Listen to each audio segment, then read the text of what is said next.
5,000 pound دے کر اپنی جان چھڑائی اور معافی شائع کی۔ یہ ہر وقت ہنستے ہنسانے والی مسز آسٹن اندر سے واقعی دکھی عورت تھی۔ اس کا اندازہ ہر نئے پینگ گیسٹ کو اس کے گھر میں کچھ عرصہ رہنے کے بعد ہوتا تھا۔ 40 سال کی عمر میں وہ گوشت کا چلتا پھرتا پہاڑ بن گئی تھی اور اس کا وزن 250 پاؤنڈ ہو چکا تھا۔ اس کی عمر کی لاکھوں عورتیں فٹ اور سلم رہ کے اور حسن و شباب کی حفاظت کے اصولوں پر عمل کر کے 24 سال کی جوان لڑکی نظر آنے میں کامیاب تھیں اور ایک آزاد معاشرے میں خوش رہنے کے تمام مواقع سے مستفید ہو کے لائف کو انجوائے کری تھی۔ ایکسرسائز تو دور کی بات، وہ گھر کے اندر بھی کم سے کم نقل و حرکت کی قائل تھی۔ اشد ضرورت کے سوا کہیں آتی جاتی نہیں تھی اور ہر وقت کچھ نہ کچھ کھاتی رہتی تھی۔ مسز آسٹن کے بجائے مارتھا کہلوانا اسے زیادہ پسند تھا۔ آمدنی کا اسے کوئی مسئلہ نہیں تھا، اسے حکومت کی طرف سے الاؤنس ملتا تھا۔ ایک شوہر کی انشورنس کی رقم کو اس نے بچت کی ایک منافع بخش اسکیم میں لگا رکھا تھا اور گھر کو اس نے گیسٹ ہوم بنا لیا تھا۔ آمدنی کے مقابلے میں اس کے اخراجات بہت کم تھے۔ سب ایک ساتھ بیٹھتے تو کھانے کی میز جھولتی تھی اور فریاد کرتی تھی، لیکن وہ کارپینٹر کو نہیں بلاتی تھی۔ ہمیں شرمندہ کرتی تھی کہ تم لوگ کیسے نوجوان ہو، کسی دن ٹائم نکال کر اس میں 4 کیلے نہیں ٹھوک سکتے۔ کرسیاں بھی بے حد پرانی تھیں۔ اپنے اکیلے پن کو دور کرنے کے لیے مارتھا نے گھر میں 4 پینگ گیسٹ رکھ لیے تھے، کیونکہ اس کی کوئی اولاد بھی نہیں تھی۔ اس 2 منزلہ گھر کے اوپر والے حصے میں 3 کمرے تھے۔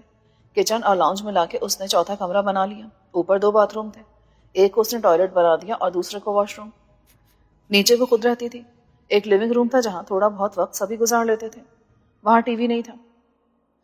گیسٹ ہوم کے مستقل باسی 4 تھے جو عام طور پر نوجوان طالب علم ہوتے تھے۔ انڈین اور پاکستانی طلبہ اکثر اس کے پاس پرانے حوالوں سے آتے تھے اور مایوس جاتے تھے۔ اس کی ایک وجہ تو یہ تھی کہ صرف 100 پاؤنڈز میں وہ جتنی سہولتیں دیتی تھی اتنی اس زمانے میں لندن جیسے شہر میں 150 پاؤنڈز میں بھی نہیں مل سکتی تھی۔ دوسری وجہ یہ تھی کہ وہ اپنے گیسٹ ہاؤس کو فیملی ہوم کہتی تھی اور اس میں ایک گھر جیسا ماحول رکھنے کی قائل تھی۔ وہ پیسے کی نہیں، پیار کی بھوکی تھی۔ وہ سب نوجوانوں کا خیال کسی ماں کی طرح رکھتی تھی اور بدلے میں یہ چاہتی تھی کہ اسے ماں جیسی عزت اور توجہ ملے، کوئی اسے جھوٹ نہ بھولے، اسے الو نہ بنائے، کبھی کبھار اس کی ڈانٹ ڈپٹ بھی سن لے اور شرافت سے رہے۔ ظاہر ہے ایسی سوچ صرف انڈیا یا پاکستان کے عام گھروں سے آنے والے لڑکوں کی ہو سکتی تھی۔ یورپی ممالک سے آنے والے ایسی خاندانی اقدار کو سمجھتے ہی نہیں تھے جس میں بزرگ انہیں بالغ مانتے ہوئے انہیں کھلی چھٹی دیں اور ان کے اخلاق و کردار کی نگرانی سے دستبردار ہو جائیں۔ مارتھا لڑکیوں کو بھی جگہ نہیں دیتی تھی۔ نہیں بھائی، میں مشکل میں نہیں پڑنا چاہتی۔ ایک لڑکی ہوگی تو اس کے 3 عاشق نہیں موجود ہوں گے، میں کس کس پر نظر رکھوں گی؟ ان کی آپس میں رقابت ہوگی تو جھگڑا بھی ہوگا، خون خرابہ بھی ہو سکتا ہے۔ پھر وہ باہر سے کسی کا بچہ لے آئی پیٹ میں تو کیا میں مڈ وائف بنوں گی اس کی؟ ایک ایرانی نوجوان سالے نے ایک بار بڑی کوشش کی کہ خالی ہونے والا ایک کمرہ اس کی بہن کو مل جائے۔ وہ اس کی نیک چلنے کی ضمانت دینے اور اس کی نگرانی کی ذمہ داری بھی قبول کرنے کو تیار تھا، لیکن مارتھا کے اصول بہت سخت ہیں۔ وہ تمہاری بہن ہے، باقی سب کی نہیں، میں کوئی رسک نہیں لے سکتی۔ سالے سخت مایوس ہوا۔ اس کے باپ نے شاہی ایران کے خلاف انقلاب میں خامنائی کا ساتھ دیا تھا، مگر وہ بھائی بہن اب خمینی کا تختہ الٹ کے تہران کو پھر پیرس بنانا چاہتے تھے۔ وہ سابق شاہ پرستوں کی کسی تحریک کے سرگرم رکن تھے جو سب مغرب پرستی کے علم بردار تھے۔ اس تحریک کو یورپ اور امریکہ سے حمایت اور مالی امداد بھی فراہم ہوتی تھی، مگر انہیں پاسدارانہ انقلاب کے ڈر سے چھپ کر رہنا پڑتا تھا۔ میں اس کے ساتھ 2 سال سے تھا۔ میری وہاں زیادہ دوستی پاکستانی ڈاکٹر بشیر چودھری سے رہی جو میری طرح لاہور کا رہنے والا تھا۔ وہ نیورو سرجری میں اسپیشلائز کرنے کے لیے آیا تھا، لیکن تباً رنگین مزاج تھا اور لندن کے رومان پرور ماحول میں ایسا گم ہو گیا تھا کہ نہ اسے ڈگری لینے کی فکر تھی اور نہ واپس جانے کی۔ جب میں نے اپنی روانگی کا اعلان کیا تو ہمیشہ کی طرح مارتھا کا صدمے سے برا حال ہو گیا۔ اس نے مجھے روکنے کے لیے جذباتی دلائل کا سہارا لیا۔ تم بہت بڑی غلطی کر رہے ہو۔ ایک فلسفی کا قول ہے کہ ہم پیدا ہو کے سب سے بڑی غلطی کرتے ہیں۔ ڈونٹ بی سلی۔ جس حویلی جاگیر کی خاطر تم واپس جا رہے ہو، اس بیان میں تصحیح کر لو، میں والدین کے حکم پر واپس جا رہا ہوں۔ وہ تو ٹھیک ہے، لیکن ان دونوں کا کیا ہوگا؟ کون دونوں؟ رفیق، واپس جا کے تم فریال سے شادی نہیں کر سکتے۔ وہ جو تمہارا دشمن ہے مرزا، وہ تمہارا مرڈر کر دے گا۔ اسے اصولاً ایسا ہی کرنا چاہیے۔ فریال سے تم یہاں شادی کر سکتے تھے، لندن میں اس کی بدماشی نہیں چل سکتی تھی، پر ہم یہاں ہمیشہ نہیں رہ سکتے۔ کیوں نہیں رہ سکتے؟ لاکھوں پاکستانی ایسے رہتے ہیں، لیکن فرض کرو تم کو شہریت کا مسئلہ درپیش ہو تو سب سے آسان حل ہے کہ اس لارڈ کی بیٹی عائشہ سے شادی کر لو اور برطانوی شہری ہونے کے بعد فریال سے شادی کر لو۔ ایک چین ریئیکشن کے طور پر اسے بھی برطانیہ کی شہرت حاصل ہو جائے۔ تم کیسی باتیں کرتی ہو؟ جب تمہارے مذہب میں 1 سے زیادہ شادیوں کی اجازت ہے تو ایسا کرنا ہوتا مارتھا ڈارلنگ تو میں 2 سال پہلے ہی کر چکا ہوتا، جب میں نے تمہیں دیکھا تھا اور پہلی نظر پر تم پہ فریختہ ہو گیا تھا۔ اوفو، میں سیریس بات کر رہی ہوں اور تم مذاق کرے ہو۔ اور اب میری روانگی کا وقت آ گیا تھا۔ مارتا سخت اداس تھی، لیکن پہلے کی طرح اس نے بھی مجھے خوش دلی سے رخصت کرنے کے لیے ایک الوداعی پارٹی کا بندوبست کیا تھا۔ اس کے ساتھ رہنے والے کبھی کبھی شوقی اپنے علاقے کی کوئی روایتی ڈش تیار کرتے تھے۔ ان میں سے کوئی ماہر نہ تھا، مگر لنڈن آ کر سب پکانے لگتے تھے۔ میں کپڑے چینج کر چکا تھا جب گھنٹی بجی اور میں پہلے مہمان جوڑے کو اندر لایا۔ وہ میرے ساتھ کام کرنے والے مسٹر اور مسز ایلیٹ تھے۔ میں نے انہیں بٹھا کے درمیان میں کولڈ ڈرنکس وغیرہ رکھے۔ اسی وقت اندر سے مارتھا کے چلانے کی آواز آنے لگی۔ وہ نہ جانے کس پر خفا ہو رہی تھی۔ کیا مطلب ہے آخر تمہارے اس فضول بات سے؟ کیا چاہتے ہو تم؟ دیکھو، یہاں کوئی ڈرنے والا نہیں ہے تم سے۔ وہ یو راسکل، میں بھی بتاتی ہوں پولیس کو۔ جب میں گیا تو اس نے فون کا ریسیور رکھ دیا۔ مجھے اس کی آنکھوں میں فکر و تردد کے ساتھ خوف کی پرچھائیاں میں نظر آئیں۔ میں نے اس کا ہاتھ تھام لیا۔ کیا ہوا؟ کیا تم نے پھر آسٹن کا بھوت دیکھ لیا؟ کال کس نے کی تھی؟ تمہارے کسی سابقہ شوہر نے؟ اوہ ڈیئر، کوئی میرے ساتھ ایسا بےہودہ مذاق نہیں کر سکتا۔ وہ بہت سیریس تھا۔ یہ واقعی پریشانی کی بات ہے۔ ہوا کیا؟ بتاؤ مجھے، کس نے فون کیا تھا تمہیں؟ معلوم نہیں کون باسٹرڈ تھا، وہ نام نہیں بتا اس نے اپنا۔ میں نے فون کا بٹن دبا کے دیکھا، اس پر کال کرنے والے کا نمبر موجود تھا۔ یہ تو کسی فون بوتھ کا نمبر ہے غالباً۔ ہاں، جب میں نے اسے پولیس کو بتانے کی دھمکی دی تو وہ ہنسا تھا۔ اسے کال ٹریس ہونے کا کوئی ڈر نہیں تھا۔ کیا کہہ رہا تھا وہ؟ تمہارے بارے میں پوچھ رہا تھا۔ راسکل، دھمکی دے رہا تھا۔ ریلیکس مارتھا، مجھے بتاؤ کیا دھمکی دی اس نے؟ اس نے مجھ سے پوچھا کہ رفیق آج کس سے ملنے کے لیے گیا تھا۔ میں نے کہا آئی ڈونٹ نو، باہر کون کس سے ملتا ہے، نہ کوئی مجھے بتا کے جاتا ہے، پر تم کیوں پوچھ رہے ہو؟ صحیح جواب دیا تم نے۔ اس نے پوچھا کیا وہ کسی لڑکی کے ساتھ گیا تھا، اور کیا وہ لڑکی پاکستانی تھی؟ میں نے کہا یہاں سے وہ اکیلا گیا تھا، لیکن ان سوالات کا مقصد کیا ہے؟ اس نے کہا جھوٹ مت بول قاتل بڑھیا، ہم سب جانتے ہیں۔ میں نے کہا تم کو شرم آنی چاہیے، فون پر مجھے گالیاں اور دھمکیاں دے رہے ہو، میں تمہاری ماں کے برابر ہوں، اور تم جانتے ہو، پھر مجھ سے کیوں پوچھ رہے ہو؟ مارتھا کی آنکھوں میں آنسو آ گئے۔ میں نے اس کے سر کو سینے سے لگا کے تھپکا۔ وہ بدماش نشے میں ہوں گے مارتھا، ان کی بات کو اہمیت مت دو، ٹیک اٹ ایزی۔ نہیں رفیق، وہ نشے میں بالکل نہیں تھے، اور دو تھے وہ۔ پیچھے سے دوسرا مسلسل بکواس کرا تھا۔ اس نے کہا کہ اس ٹوڈیل سے پوچھو کہ کیا وہ کسی لڑکی کے ساتھ نہیں گیا تھا۔ اس کا مطلب ہے انہیں کچھ معلوم نہیں تھا۔ میں نے پوچھا کون لڑکی، پر یہاں سے وہ اکیلا گیا تھا، لیکن وہ اسٹارٹ کرتا رہا کہ رفیق کے ساتھ ایک پاکستانی لڑکی تھی۔ وہ ضرور تمہاری اور فریال کی بات کر رہا تھا۔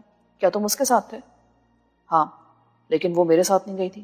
وہ ٹاور برج پر مجھ سے ملنے آئی تھی، اور وہاں اس کے ساتھ کوئی بھی نہیں تھا۔ اگر کوئی ہوتا تو میں ضرور دیکھتا۔ میں وہاں 1 گھنٹے پہلے سے موجود تھا۔ میں ریسٹورانٹ کے اندر تھا، اور میں نے شیشوں میں سے دیکھا تھا۔ وہ اپنی گاڑی بھی نہیں لائی تھی۔ تو پھر وہ اس کی ٹیکسی کے تعاقب میں ہوں گے؟ نہیں، وہ گھر سے اپنی پاکستانی دوست ڈاکٹر عائشہ کے کلینک گئی تھی۔ اگر کوئی اس کے پیچھے جاتا تو یہی سمجھتا کہ وہ مشورے کے لیے آئی ہے۔ ڈاکٹر عائشہ سے اس نے گاڑی لی اور اپنی گاڑی وہیں چھوڑ دی۔ پھر کسی نے اسے ڈاکٹر کی گاڑی ڈرائیو کرتے دیکھ لیا ہوگا۔ نہیں، اس کی کار اپنے گھر کے گیراج میں ہوتی ہے، اور اس کے شیشے سیاہ ہیں۔ کوئی اندازہ نہیں کر سکتا کہ گاڑی کون چلا رہا ہے۔ وہ خود تو اس وقت مریضوں کو دیکھتی ہے نا؟ ہاں، مگر کار اس کے شوہر یا اس کے بچوں میں سے کوئی لے جا سکتا ہے۔ کسی کو شک نہیں ہو سکتا کہ ایک مریضہ گاڑی لے گئی ہے۔ اور معلوم ہے اس نے کیا کہا؟ اس نے پوچھا کہ تمہارا وہ پیئنگ گیسٹ کب واپس جا رہا ہے؟ میں نے کہا صبح۔ تو وہ بولا اسے کہنا صبح ضرور واپس پاکستان چلا جائے، اپنے پیروں پہ چل کے، ورنہ ہم اسے تابوت میں روانہ کر دیں گے۔ اس کا سائز ہے ہمارے پاس۔ او مائی گاڈ، وہ سیریس تھا؟ پھر تو ہمیں ضرور پولیس کو بتانا چاہیے۔ یہ قتل کی دھمکی ہے۔ ٹھہر جاؤ رفیق، ابھی تمہارے دوست آ رہے ہیں، وہ بھی اپسیٹ ہوں گے۔ ڈونٹ اسپوائل دا فن۔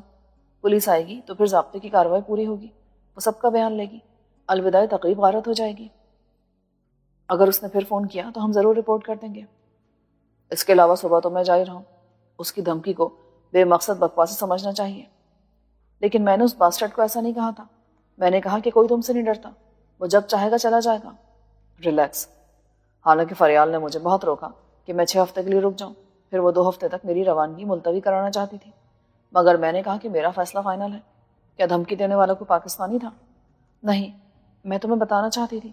میں نے اس کے لہجے پر غور کیا۔ وہ لندن کا رہنے والا نہیں ہو سکتا۔ وہ لوفروں کی زبان بول رہا تھا۔ وہ یقیناً اسکاٹ تھا۔ میں اس لہجے کا فرق بہت اچھی طرح پہچانتی ہوں۔ خیر، پولیس معلوم کر لے گی۔ اس نے ریسیور پھر اٹھا لیا۔ میں نے ریسیور اس کے ہاتھ سے لے کے رکھا۔ کوئی فائدہ نہیں بات کو بڑھانے کا۔ صبح تو میں جا ہی رہا ہوں۔ اگر اس خیال سے وہ مطمئن ہو جاتا ہے کہ میں اس کی دھمکی سے ڈر کے بھاگ گیا ہوں تو چلو، اسے خوش ہونے دو۔ پر یہ بہت سیریس ہے۔ جب میں ڈرا نہیں ہوں تو تمہیں ضرورت کیا پریشان ہونے کی؟ نا کم آن، مہمان آ رہے ہیں۔ رفیق، کیا تمہیں اس بات کا خیال نہیں آتا وہ جو فریال کا منگیتر ہے مرزا، وہ ایسی حرکت کیوں کرے گا؟ وہی دے سکتے ایسی دھمکی. آفٹر آل وہ تمہارا جانی دشمن ہے. اس نے تمہیں فریال کے ساتھ دیکھ لیا ہوگا. پر وہ لندن میں نہیں ہے. 7 گھنٹے میں کوئی بھی لندن آ سکتا ہے. اوکے, میں پارٹی کے بعد معلوم کر لوں گا. کیسے؟ اگر وہ یہاں ہوتا تو کیا فریال کے علم میں نہ ہوتا؟ وہ بتا سکتی مجھے. ورنہ پاکستان میں میرا ایک دوست اخباری رپورٹر ہے, اسے سب کے بارے میں معلوم ہوتا ہے کہ کون کہاں ہے. وہ اسلام آباد میں بیٹھا ہے جہاں سارے سیاستدان ہوتے ہیں. تو پھر اسے کال کرو. پہلے فریال سے تو پوچھ لوں. نہیں, یہ رسک کیوں لیتے ہو؟ کہیں وہ مشکل میں نہ پڑ جائے. پاکستان میں اپنے فرینڈ سے معلوم کر لو. مارتھا, دیر ہو رہی ہے, سب انتظار کریں. کوئی فرق نہیں پڑتا 5 منٹ سے. پاکستان میں شام کے 6 بجنے والے تھے. میں نے راجہ کے اخبار کے دفتر فون کیا. نیوز روم میں رپورٹر بھی 7 بجے کے بعد ہی آتے تھے. گھنٹی بہت دیر تک بجتی رہی. پھر کسی نے ریسیور اٹھایا اور میری بات سنتے ہی راجہ ابھی نہیں آیا کہہ کر فون رکھ دیا. میں نے اس کے گھر فون کیا جہاں وہ اکیلا رہتا تھا, لیکن اس وقت راجہ کے گھر پہ ہونے کا سوال ہی پیدا نہیں ہوتا تھا. آخری چانس کے طور پر میں نے پریس کلب میں کوشش کی, کوئی اسے تلاش کرنے گیا. اس نے راجہ کو دیکھا تھا. 5 منٹ بعد راجہ کی آواز آئی, اوفی کے پتر, خیر تو ہے؟ مہاراجہ, ایک بات پوچھنی تھی تجھ سے. پوچھ. تجھے کچھ معلوم ہے میرا وہ کالے کرتوت اور کالے منہ والا دشمن کا ہے؟ سالے گھورے, ویسے تو میں بھی اس تعریف پر پورا اترتا ہوں. ابے تجھے صفدر سلطان مرزا کا کچھ پتا ہے؟ ہاں پتا ہے, پر بات کیا ہے؟ اس نے قتل کر دیا تجھے بالآخر؟ ابھی تک تو نہیں کیا, مگر کر دے گا انشاءاللہ. اسے کب دیکھا تھا تو نے آخری بار؟ ابے وہ بھی کو دیکھنے کی چیز ہے, ہٹا اسے. ابھی گزشتہ ہفتے اس نے صحافیوں کو افطار پارٹی میں مدعو کیا تھا. اب رمضان شریف میں ہم ننگے بھوکوں کے ساتھ یہی ہوتا ہے, سب زکوٰۃ خیرات دینے کے لیے بلا لیتے ہیں. روزہ ایک, افطاریاں 3-4 بھی ہو جاتی ہیں. ابے تیرے باپ نے بھی روزہ رکھا ہے کبھی؟ جو بلاتے ہیں اور جو آتے ہیں سب سالے ڈرامہ کرتے ہیں. تو گیا تھا اس پارٹی میں, ملا تھا اس سے؟ نہیں یار, اسی دن گورنر صاحب نے بھی مدعو کر لیا تھا. ظاہر ہے میں نے اسے ترجیح دی. کچھ کام کرانے تھے لوگوں کے اور اپنی جیب بھی خالی تھی. اچھا خاصا بھاری لفافہ ملا ہی دی میں. پر خیر, تو یہ بتا مرزا کے بارے میں کیوں پوچھ رہے؟ تفصیل ابھی نہیں بتا سکتا. یہ بتا وہ لندن میں ہے یا نہیں آج کی تاریخ میں؟ یار میں وثوق سے کچھ نہیں کہہ سکتا. دیکھیے معلوم کرنا میرے لیے بہت ضروری ہے, کسی سے پوچھ کے بتا. پرابلم یہی تو ہے, کسی اور کو معلوم ہوتا تو مجھے بھی ہوتا. کیوں, کیا وہ روپوش یا مفرور ہے؟ کچھ ایسا ہی سمجھ لے. تو جانتا ہے اس کی خاندانی بیوی تھی, جیسے کہ انسا فیوڈل لارڈز کی ہوتی ہے, کوئی کزن وغیرہ. ہاں تو کیا ہوا اسے؟ اس کی خاندانی بیوی نے خودکشی کر لی ہے. کہا تو یہی گیا کہ وہ بیمار ہو گئی تھی, لیکن اس اچانک ہونے والے جان لیوا بیماری کی تفصیلات میں بہت تضاد ہے. گاؤں میں مشہور تھا کہ اس پر جنات ہے. یہ بھی کہا گیا کہ وہ نفسیاتی مریض تھی اور اس نے خودکشی کر لی. کسی نے اس پر سفلی علم کروا دیا وغیرہ وغیرہ. لیکن اصل بات وہی ہے کہ اسے قتل کر دیا ہے صفدر مرزا نے. وہ بھی خاندان کی لڑکی تھی. باپ نے تو کچھ نہیں کہا, ماں کو بھی خاموش کر دیا ہوگا, مگر اس کا ایک بھائی امریکہ میں رہتا ہے, وہاں پڑھنے گیا تھا دستور کے مطابق اور لوٹ کر نہیں آیا. وہ پاکستان میں تھا, ایسے ہی آیا ہوا تھا. اس نے ہنگامہ کر دیا, پوسٹ مارٹم کے لیے اصرار کیا, آئی جی اور گورنر تک کو خط لکھ دیا. اس کے کہنے کے مطابق صفدر سلطان مرزا نازنین سے شادی کرنا چاہتا تھا. اب یہ نازنین کون ہے تو نہیں جانتا؟ پر کیسے جانے گا, لندن میں بیٹھا ہے نا. یہ بڑی سنسنی خیز چیز ہے, نووارد ہے, مگر کچھ ہی دن میں ہر طرف تہلکہ مچا دیا ہے. پہلے ماڈل تھی, انڈیا کے اشتہاروں میں نمودار ہوئی, کیونکہ یہاں تو زنانہ چیزوں کے اشتہار میں بھی کپڑے پہننے پڑتے ہیں. ڈانسر بہت اچھی ہے, اس کا ایک ویڈیو کیسٹ دیکھا تھا میں نے, کسی پرائیویٹ فنکشن کی پرفارمنس تھی. چیز تو ویسی ہے, شاہی محلے جیسی, مگر لیبل ماڈرن ہے, اپر کلاس کی محفلوں میں نظر آتی ہے. سنا ہے لندن سے پڑھی ہوئی ہے. خیر, اپنے صفدر سلطان مرزا نے اس کے لیے ایک فلم فوراً اناؤنس کر دی تھی. نازنین اس کی ہیروئن تھی. اس کا مہورت بھی ہوا تھا 3 مہینے پہلے, مگر اس کے بعد شروع ہو گئی دوسری لو سٹوری, اور اس کا انجام بہت زیادہ غیر متوقع نہیں سمجھا جا سکتا. بیوی کا قتل تو فیوڈل لارڈ سیٹ اپ میں ہو جاتا ہے. کوئی نازنین بھی بعض اوقات اتنی ذہین ثابت ہوتی ہے کہ داشتہ سے بڑھ کر زوجہ کے باعزت سمجھے جانے والے مرتبے پر فائز ہو جاتی ہے. مگر ایک تو خاندانی بیوی ان معاملات سے بے نیاز اپنے گھر میں راج کرنے کی پالیسی میں خوش رہتی ہے, دوسرے شوہر فرار نہیں ہوتے. وہ بولا, غالباً خرابی اس لیے ہوئی کہ نازنین نے آدھی جائیداد اپنے نام کرنے کا مطالبہ کیا, اور صفدر سلطان مرزا کی آنکھوں پر اس نے ایسی پٹی باندھ دی کہ اس نے کچھ نہیں دیکھا. آدھی خاندانی جائیداد دے کر نازنین کو حاصل کرنے کا سودا اسے سستا لگا. اس پر جائیداد کے مالکوں کو اعتراض ہوا. قاعدہ حزب اختلاف ہو گئی. خاندانی بیوی, نتیجہ یہ کہ اپنی جان سے گئی, مگر اس کے بھائی نے خاموش رہنے سے انکار کر دیا. اب وہ مرزا کے خلاف قتل عمد کا مقدمہ درج کرانے کی پوری کوشش کر رہا ہے. ظاہر اسے مخالفت کا سامنا ہے, یعنی کہ سسرال سے بھی اور خود پولیس سے بھی. عام آدمی ہوتا تو اب تک اسے چپ کرا دیا جاتا یا غائب کر دیا جاتا، پر وہ ہے امریکن. اس نے امریکی قونصلیٹ کو بھی بتا دیا ہوگا کہ وہ غیر محفوظ ہے، اور اب حکومت کی مشینری خود اس کی حفاظت پر مجبور ہو گئی ہے. یو مین کہ اس کا کچھ پتہ نہیں کہاں ہے، پاکستان میں یا انگلستان میں؟ آف کورس وہ انگلستان میں بھی ہو سکتا ہے، اکیلا، کیونکہ نازنین بہرحال اب اس کے ساتھ نہیں ہے. نہ خدا ملا نہ وصال صنم. پر تو ذرا محتاط ہو جا. لیونگ روم سے سنائی دینے والے باتوں کے شور سے اندازہ ہوتا تھا کہ سب مہمان آ چکے ہیں. مارتھا آ کر بولی، ایک تو تم عورتوں کی طرح بہت لمبی باتیں کرتے ہو. کیا پتہ چلا؟ میں نے اسے مختصراً بتا دیا. وہ پاکستان سے بھاگا ہوا ہے یا وہیں روپوش ہے. اس نے ایک عورت کے چکر میں اپنی بیوی کو قتل کر دیا تھا. یہ ہو سکتا ہے کہ وہ لندن میں ہو. میں لیونگ روم میں گیا تو میرے دوستوں نے ایک ساتھ بولنا شروع کر دیا. یہ کیا، تم ابھی تک کھانا پکا رہے ہو؟ سوری فرینڈز، پاکستان سے ایک ارجنٹ کال آ گئی تھی. کھانا تو بالکل تیار ہے، بس عائشہ آ جائے. ہاں، کھانا اسی سے مشروط ہے. وہ نہ آئی تو ہم سب کو بھوکا واپس جانا پڑے گا. اسی وقت عائشہ آ گئی. میں ہی نہیں، اسے دیکھ کر سبھی کچھ دیر کے لیے مبہوت رہ گئے. اس خصوصی تقریب کے لیے اس نے پاکستانی لباس کا انتخاب کیا تھا. ظاہر ہے یہ میری خاطر تھا، مگر شلوار قمیض اور دوپٹے میں وہ بالکل ایک پاکستانی لڑکی نظر آ رہی تھی، اور اس کے حسن کا تاثر قیامت خیز تھا. سوری فرینڈز، مجھے کچھ دیر ہو گئی. میرا خیال ہے اب کھانے میں مزید دیر مناسب نہیں. کیا خیال ہے؟ مارتھا نے بھی اسی وقت انٹری دی. عائشہ سال بھر پہلے عیشا ارنسٹ تھی. اس کا باپ لارڈ ارنسٹ اسی کمپنی کا MD تھا جہاں میری ملازمت کو 2 سال پورے ہو چکے تھے. وہ کاروباری طور پر کامیاب اور سیاسی حلقوں میں خاصے اثر و رسوخ رکھنے والا آدمی تھا. اپنی بیوی کے مقابلے میں وہ فراخ دل اور خاصا غیر متعصب شخص تھا. عائشہ اپنے باپ کی کمپنی میں ایکسٹرنل ریلیشن کے شعبے کی ڈائریکٹر تھی، لیکن اس میں سفارش یا باپ کے اثر و رسوخ کو قطعی دخل نہ تھا. اس نے سوئٹزرلینڈ سے پبلک ریلیشن کے ساتھ ہیومن ریسورسز میں ڈگری لی تھی. یہاں آنے سے پہلے وہ 3 مختلف اداروں میں بہترین پرفارمنس دے چکی تھی، اور 2 سال کے مختصر عرصے میں اپنی ذہانت سے ثابت کر چکی تھی کہ وہ کس باپ کی بیٹی ہے. باپ کے بڑے نام کی رعایت اسے کہیں نہیں ملی تھی. وہاں کام اور کاروباری خاندانی حوالے کا تصور ہی نہیں.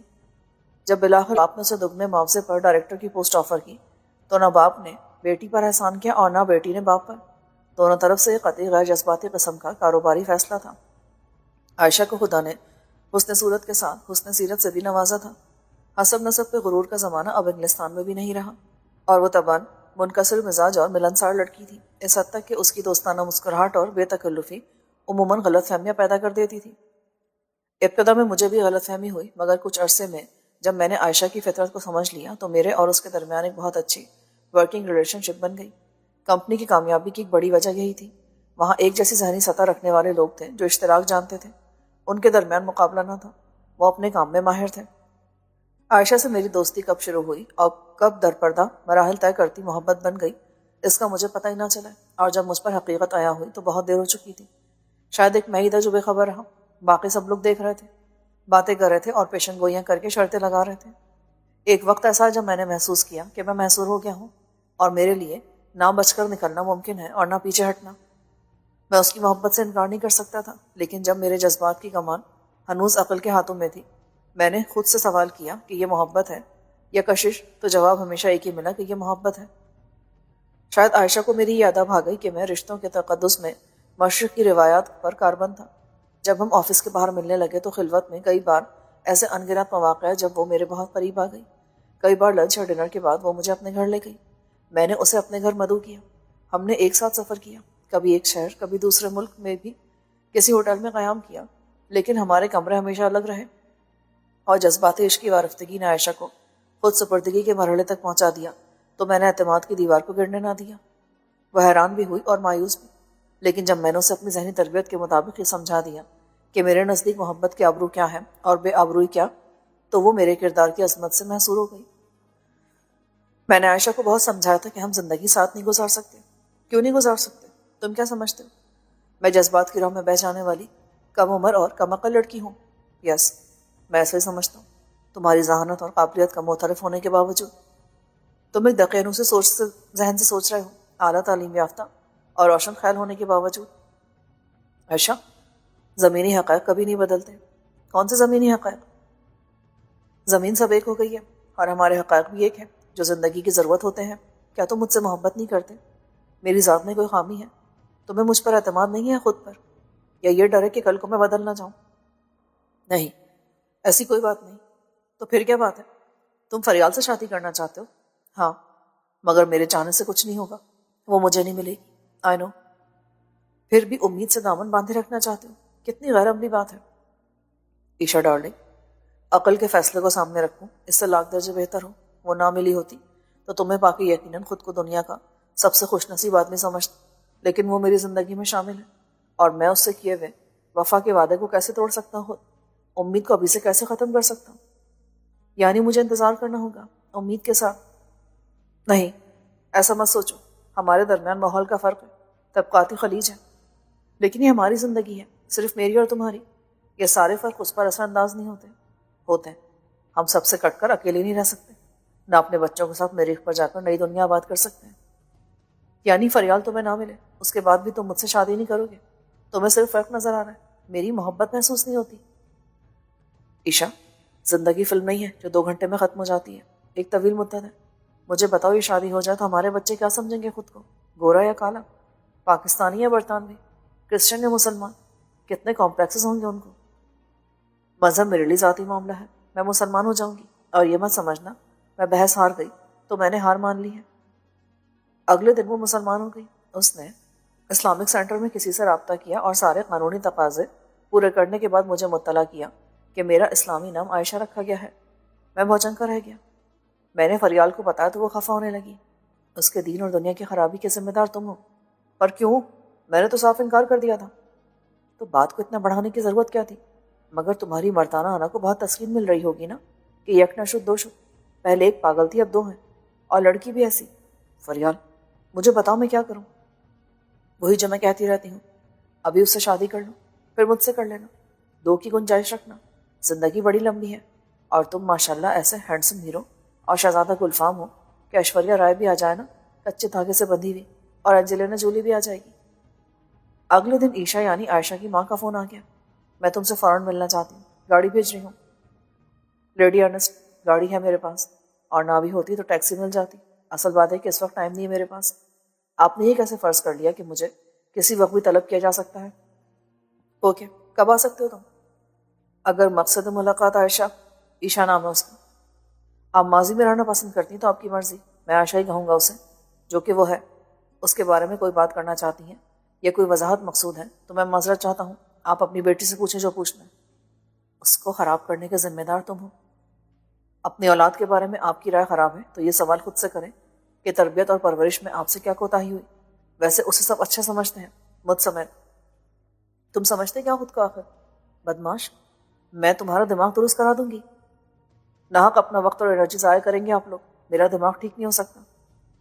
میں نے ہنس کر کہا اور فون بند کر دیا، لیکن اس کی ماں کا غصہ کم نہیں ہوا۔ وہ ایک دن میرے آفس پہنچ گئی، میں اس کی زبان نہیں پکڑ سکتا تھا، لہٰذا واک آؤٹ کر گیا۔ اس نے سخت بے عزتی محسوس کی کیونکہ میں ابھی آتا ہوں 1 منٹ میں کہہ کر غائب ہو گیا تھا۔ 15-20 منٹ بعد اسے بتایا گیا کہ رفیق صاحب تو چلے گئے ہیں۔ چند دن بعد وہ مارتھا کے گیسٹ روم میں آدم کی۔ میں طے کر چکا تھا کہ اس کی کسی بات پر مشتعل ہو کے جواب نہیں دوں گا، مگر مارتھا نے میرے منع کرنے کے باوجود اس پہ چڑھائی کر دی اور اس کی لیڈی شپ کی کھال کھینچ کر اس کے ہاتھ میں تھما دی۔ جب وہ شور مچا کر اور دھمکیاں دے کر چلی گئی تو مارتھا نے لارڈ ارنسٹ کو کال کی اور اسے قانونی چارجوئی کی دھمکی دی۔ لارڈ ارنسٹ نے مارتھا سے معافی مانگی، اس نے مجھ سے بھی بات کی، مگر میں نے اسے مطمئن کر دیا۔ وہ سمجھدار آدمی تھا، جانتا تھا کہ عائشہ بالغ اور خود مختار ہے، اس معاملے کو اچھالنے سے اس کی اپنی عزت جانے کے سوا کچھ حاصل نہیں ہوگا۔ لیکن عائشہ کی ماں کا غصہ کم نہ ہوا۔ ایک دن مجھے 3 بدماشوں نے گھیر لیا۔ انہوں نے عائشہ کا حوالہ دیے بغیر مجھے دھمکی دی کہ اگر میں واپس پاکستان نہ گیا تو میرا سر میرے کندھوں پر نہیں رہے گا۔ اتفاق کی بات ہے کہ 1 سال پہلے میں لندن پہنچا تو رنگدار ایشیائی تارکین وطن کے خلاف نسل پرست دہشت گرد گنجوں یعنی اسکن ہیڈز بہت ایکٹیو تھے۔ ان کی غنڈہ گردی کا خصوصی نشانہ پاکستانی تھے جن کو وہ بڑی نفرت اور حقارت سے پاکی کہتے تھے۔ وہ پاکستانیوں کے سٹورز میں گھس کے توڑ پھوڑ کرتے، انہیں اکیلا پاکی سڑک پہ گھیر لیتے اور بڑی بے رحمی سے مارتے تھے۔ وہ مہلک ہتھیار استعمال نہیں کرتے تھے، ڈنڈوں، ہاکیوں، فولادی زنجیروں اور تاروں سے حملہ کرتے تھے اور اتنی بے رحمی سے مارتے تھے کہ زخمی کا چہرہ بگڑ جاتا تھا اور وہ مہینوں بستر پر پڑا رہتا تھا۔ ان کی پرتشدد کارروائی کے نتیجے میں کچھ اموات بھی واقع ہوئی تھیں۔ جب ان 3 گنجوں نے مجھے دھمکی دی تو میں نے کہا اپنے ہیلمٹ اتار دو، پھر دیکھتے ہیں کس کا سر کہاں رہتا ہے۔ اس سے پہلے کہ وہ مشتعل ہو کر اپنی جارحانہ کارروائی کا آغاز کرتے، میں نے غوطہ مار کے سرغنہ کے پیٹ میں ٹکر دے ماری اور اسے سر کے اوپر سے پیچھے اچھال دیا۔ دوسرے کو ایک ایڑی پر گھوم کے لات رسید کی جو اس کے سینے پہ لگی تو اس کا سانس رک گیا اور وہ لڑکھڑا کے گرا تو تیسرے کی زد میں آ گیا جو مرکھنے بیل کی طرح میری طرف بڑھ رہا تھا۔ وہ منہ کے بل گیا تو میں نے اس کی پسلیوں میں پے در پہ ٹھوکریں ماری۔ اتنی دیر میں پہلا بھاگ کھڑا ہوا۔ میں پولیس کارروائی سے دور رہنا چاہتا تھا۔ انہوں نے میرا تعاقب نہیں کیا کیونکہ انہیں اپنے حریف کی طاقت کا بخوبی اندازہ ہو گیا تھا۔ مجھے شک تھا کہ ان حملہ آوروں کو عائشہ کی ماں نے میری گوشمالی پر مامور کیا تھا۔ تصدیق کے لیے میں نے ایک قریبی پبلک کال آفس سے فون کیا اور آواز بدل کے کہا، لیڈی آپ کا کام ہو گیا مگر ایک گڑبڑ ہو گئی۔ کیسی گڑبڑ؟ وہ مر گیا۔ ہم نے زیادتی نہیں کی تھی پر وہ کمزور تھا۔ او مائی گاڈ، جسٹ اے منٹ، اس نے سخت پریشانی میں کہا۔ میں نے اپنا آواز اور لہجہ بدل کے بات کی تھی، پھر بھی اسے کچھ شک ہو گیا تھا۔ چند منٹ بعد کسی نے گھرا کر کہا، کون ہو تم؟ کیوں فون کیا یہاں؟ وہ دراصل وہ خود بھاگ گیا۔ میں نے ہکلا کے کہا، جانی بھاگ گیا؟ بھاگ کے کہاں جائے گا وہ؟ میں نے اسے منع کیا تھا کہ فون پر بات نہ کرے۔ تم جانی کو کیسے جانتے ہو؟ یہ نمبر تمہیں کہاں سے ملا؟ میں نے فون رکھ دیا۔ میرے خدشات کی تصدیق ہو گئی تھی۔ لیڈی ارنسٹ نے غالباً اپنے کسی ملازم یا گارڈ سے کہا ہوگا کہ اس پاکستانی کا لندن میں رہنا مشکل کر دوں۔ اس نے جانی نام کے کسی بدماش کو اس کار خیر کا ٹھیکہ دیا ہوگا، مگر یہ کام آنے والے براہ راست لیڈی ارنسٹ سے فون پر بات کیسے کر سکتے تھے؟ گھبراہٹ میں اس کے منہ سے جو بات نکل گئی اس سے بھانڈا پھوٹ گیا۔ پھر اس کے معتمد نے جانی کا نام لے کر میرے شبہات کی تصدیق کر دی۔ اگر میں چاہتا تو پولیس کے پاس جا سکتا تھا، مگر میں نے انتظار کیا۔ ایک دن میں اچانک لیڈی کے سامنے چلا گیا۔ وہ بدحواس ہو گئی۔ مائی ڈیئر لیڈی، میں بھی پاکستان واپس جانے کا کوئی ارادہ نہیں رکھتا۔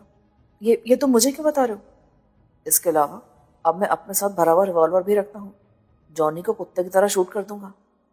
اوہ ہو، تم نشے میں بے سروپا بکواس کرے ہو۔ وہ میرے سامنے سے ہٹ گئی، مگر مجھے اندازہ ہو گیا تھا کہ وہ ڈر گئی ہے۔ آج فون پر مجھے پھر وہی دھمکی دی گئی تھی جو 1 سال پہلے 3 گنجے حملہ آوروں نے دی تھی۔ پارٹی کے دوران مجھے بار بار انہی کا خیال آتا رہا۔ خود مارتھا اپنی پریشانی کو ظاہری خوش اخلاقی کے پردے میں چھپانے کی کوشش کر رہی تھی۔ صرف میں اس فرق کو محسوس کر رہا تھا اور یہ چاہتا تھا کہ عائشہ کو شک نہ ہو۔ ابھی تک میں نے اسے خود پر ہونے والے حملے کے بارے میں بتایا تھا اور نہ اس کی ماں کے مشکوک رویے کے حوالے سے کوئی بات کی تھی۔